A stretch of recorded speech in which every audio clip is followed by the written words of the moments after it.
home, she told me that if it had been any other religion besides Islam, she's not sure she would have been as supportive.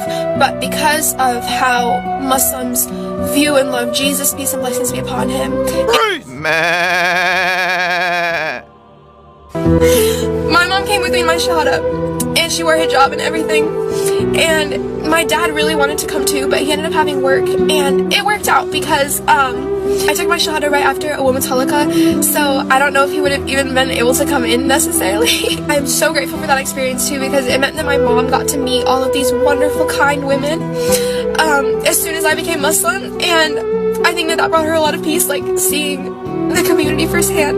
I'm so sorry I'm crying. I literally cannot make this video without crying. I've tried like 8 times. And then in the car ride home, she told me that if it had been any other religion besides Islam, she's not sure she would have been as supportive. But because of how Muslims view and love Jesus, peace and blessings be upon him, and she saw that my relationship with God was getting so much stronger, she said that it was very important that she came with me to my shahada, because she wanted me to know that she supports me for the rest of my life, no matter what my journey is.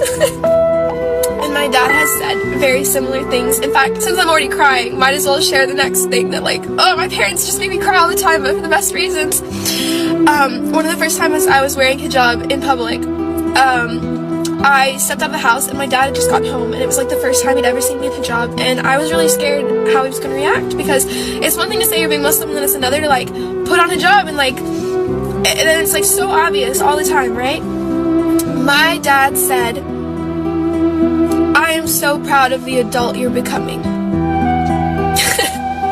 My story is not the most common experience for reverts and their families, and that breaks my heart so much, because I will never understand how someone can be so hateful to their own flesh and blood just because they believe something a little different. And so, to the reverts out there, I just want you to know and remind you that Allah sees everything. There is nothing that goes unnoticed by him, and any struggle that you face in this life, it is rewarded in the next. So, yeah, again, guys, I'm sorry for crying. And yeah, to anybody watching this, as always, may Allah bless you and your families, and I hope you have a wonderful day.